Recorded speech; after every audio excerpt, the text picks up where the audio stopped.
एक काम करते हैं, अब हमारे बिग मार्केट वॉइसेस के सेगमेंट को लेकर आते हैं और इसमें आज हमारे साथ कर्मा कैपिटल के फाउंडर हैं ऋषभ सेठ हमारे साथ जुड़ रहे हैं। ऋषभ जी, गुड आफ्टरनून। शुक्रिया टाइम निकालने के लिए। को सीईओ हैं ये कर्मा के और काफ़ी टाइम से मार्केट को ट्रैक कर रहे हैं। आप इस समय मार्केट को किस तरीके से देख रहे हैं? जो मार्केट में इस तरफ एक पिछले 3-4 दिनों में ऊपर के लेवल्स पर थोड़ी सी वीकनेस आई है, खासतौर से नॉन बैंकिंग शेयरों में जो वीकनेस आई है, उसको किस तरीके से अप्रोच कर रहे हैं? थैंक यू अनुज, आपका शो में बुलाने के लिए। अभी जो अब मार्केट काफी रैली हो गया था लास्ट 4 महीने में, since July the rally started and I think some amount of consolidation, थोड़ा कंसोलिडेशन तो होना था। सो हमारे हिसाब से इट्स करीब करीब almost we have seen 3,000 point की रैली देखी हमने निफ्टी में। थोड़ा consolidation I think was due, so I think there is nothing significant about it. ठीक है, तो अच्छा, एक चीज़ जो हमने नोटिस की है कि मार्केट में इस समय लीडरशिप लेकिन फिर भी बैंक्स के साथ ही है। हर गिरावट में बैंकिंग में पाया जाती है, खासतौर से जो पीएसयू बैंक्स और कॉर्पोरेट फेसिंग बैंक्स हैं। ये आपको लग रहा है कि अभी भी एक लीडरशिप का काम करेगी आगे मार्केट के लिए? अगर आप बैंक्स की प्रॉफिटेबिलिटी देखिए तो इस बार सबसे अच्छी प्रॉफिटेबिलिटी ये क्वार्टर में बैंक्स की ही आई है। इस बार के क्वार्टर में ऑलमोस्ट 40% ऑफ टोटल जो प्रॉफिट हुआ इंडियन कंपनियों को, लिस्टेड को, उसमें से बैंक्स और ऑलमोस्ट 40%। सो बैंक्स का जो प्रॉफिटेबिलिटी स्ट्रेंथ है वो अगले फ्यू क्वार्टर्स तो रहेगा। सो मेरे हिसाब से प्रॉफिटेबिलिटी स्ट्रेंथ रहेगा एंड देयरफॉर उनका परफॉर्मेंस भी ठीक ही रहना चाहिए, बिकॉज अगले 2-3 क्वार्टर में कोई ऐसा स्ट्रेस नहीं दिखता जिसके कारण बैंक्स के प्रॉफिटेबिलिटी में बहुत बड़ा कोई चेंज आएगा। बात करते करते बैंक निफ्टी आज तक वापस रिकवरी दिखाता हुआ और 42,321, तो फिर क्लियरली एक क्वेश्चन क्रिएट करता हुआ 42,200 के ऊपर। निफ्टी भी अपने लोअर लेवल से करीब करीब 25 पॉइंट ऊपर भागा है और उसका मेन कारण ये जो बैंक निफ्टी में रिकवरी है ये यही है। लेकिन अच्छा ऋषभ जी, एक ये जो न्यू एज कंपनीज हैं इस पर इस समय काफ़ी चर्चा चल रही है। डिलीवरी हो गया या फिर नायका या जोमेटो, पीबी फिनटेक, कई लोग बोल रहे हैं कि अब इनमें काफ़ी सेलिंग हो चुकी है और अब इनका एक पोर्टफोलियो बनाया जा सकता है। आप अग्री करेंगे उस बात से या अवॉइड करेंगे इन्हें?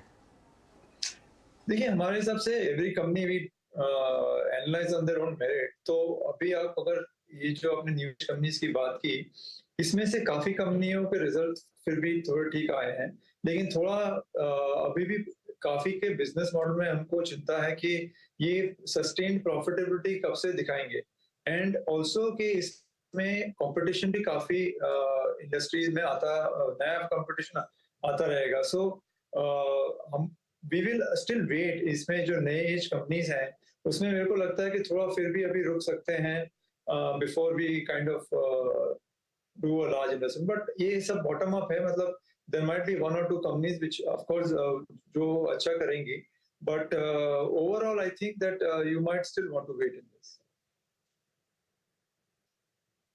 ओके ऋषभ जी, मैं अभी आपके पिछले कुछ इंटरेक्शंस भी अगर आप देखें, पढ़े सुने देखे, उस पर 2 स्पेसेस जिस पे आप काफ़ी बुलिश थे, जिस पे मैं राय जानना चाहूँगा, स्पेशली फार्मा, एंड आप डोमेस्टिक फार्मा पे काफ़ी बुलिश थे। अभी वो स्पेस जिसने, अगर आप देखिए, यूनानिमसली अभी तक CY21 के पूरे 2022 में, माफ़ कीजिएगा, और CY21 के सेकेंड हाफ में पैसा बना के नहीं दिया। ये फार्मा स्पेस, आपका व्यू अभी भी क्या है, and specially domestic pharma companies पे आप कितना बुलिश हैं इस वक्त? से हमको लगता है डोमेस्टिक फार्मा कंपनीज एक सेक्युलर ग्रोथ में, एटलीस्ट जो बड़ी कंपनियां हैं डोमेस्टिक में, जो पहली 10, 12, 15 कंपनियां हैं, they are entering a secular growth phase where हमको लगता है कि इनमें नेक्स्ट 3 से 5 साल तक आपको कंसिस्टेंट ग्रोथ दिखने को मिलेगा एंड इनमें मार्केट शेयर गेन्स भी आपको देखने को मिलेंगे। सो और इनका डोमेस्टिक बिजनेस काफी अच्छा प्रॉफिटेबल है। तो जो भी कंपनी डोमेस्टिक में लार्ज प्रेजेंस है जिसका भी, उनको उनका प्रॉफिट में आपको अगले 3 से 5 साल में अच्छा इजाफा दिखेगा। So we are still quite bullish on the pharma space, specially जो डोमेस्टिक फार्मा है।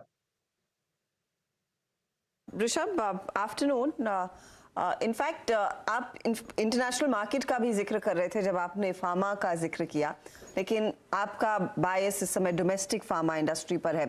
Talking about the international market, specially जिस तरह से कच्चे तेल में कूल ऑफ देखने को मिला है, and the reason for the cool off is very evident कि चाइना में डिमांड स्लो होती दिखाई दे रही है। ये सिक्लिकल्स स्पेशली मेटल्स पर और बाकी कमोडिटीज पर किस तरह का इम्पैक्ट डालेगा? क्या ये एक जोन है जहां पर अगर पोजीशन है उसे काटना शुरू करेंगे आप? आपकी अप्रोच क्या रहेगी मेटल्स पर?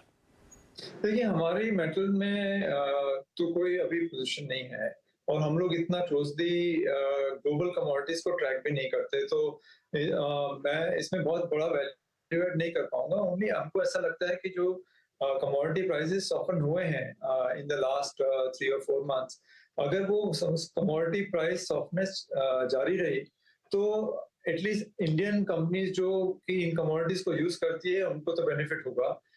एंड जो कमोडिटी प्रोड्यूसर्स हैं, ऑफ कोर्स उनमें आपको थोड़ा केयरफुल रहना पड़ेगा, but overall from India perspective it is good. But हमारा exposure to global commodities is not there. देखिए, मार्केट में निफ्टी एक बार टिक लेकर आई है। जैसे ही लग रहा था कि एकदम से रिकवरी आई है, डेज लो एकदम से, ये एक शायद एक एल्गो ट्रेड है, जो मर्जी कह लें। और 2-3 स्टॉक्स जहां पर इस समय अच्छी खासी गिरावट, Tata steel fresh low. I think ये निफ्टी का चार्ट जो है पूरा अच्छे से रिफ्रेश नहीं हो रहा है, इसको टिक बाय टिक ले आएंगे तो मेरे ख्याल से ज़्यादा आपको क्लियर इंडिकेशन मिल जाएगा। Tata steel, Tata Motors, ITC भी थोड़ा सा इस समय एक मूव दिखाता हुआ लोज की तरफ, और लार्सन एंड ट्यूब्रो ने एक फ्रेश आपको मूव दिखाया लोअर लेवल्स पर।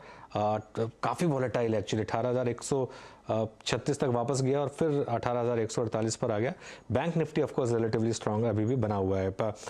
ऋषभ जी, आईटी को लेकर काफ़ी डिबेट है इस समय कि क्या worst of the price correction is over, मतलब भले ही टाइम वाइज थोड़ा और टाइम लगा लें, लेकिन जो वैल्यूएशन रीसेट होना था, जो यूएस बॉन्ड यील्ड की वजह से जो एक प्रेशर आ रहा था, क्या वो खत्म हो गया या फिर अभी लग रहा है कि फ्रेश लोस बना सकता है आईटी सेक्टर? काफी बड़ा प्राइस करेक्शन हो गया है आईटी में पिछले 6 महीनों में, बट इसमें एक ही जो वरी रहती है कि ग्लोबली क्या सिचुएशन होगी आगे जाके 3 से 6 महीने या 12 महीने में, वो अभी क्लैरिटी नहीं है। एंड उसके कारण से ये आप नहीं बोल सकते कि ये और अगर नीचे जाएगा तो कितना नीचे जा सकता है। I think it is more link to कि ग्लोबली जो इकोनॉमी में चेंजेस आ रहे हैं उसका, या क्या हमने फुल इम्पैक्ट देख लिया है, या अभी भी जैसे अभी बात चल रही है कि अगले साल यूएस में रिसेशन होगा, अगर इस तरह का कुछ होता है तो उसका अभी फुल इम्पैक्ट हमने देखा नहीं है। सो प्राइस करेक्शन हमने काफी देखा, आईटी में देखा है, लेकिन इसका ये मतलब नहीं है कि इसमें कुछ बड़ा चेंज तुरंत आ सकता है।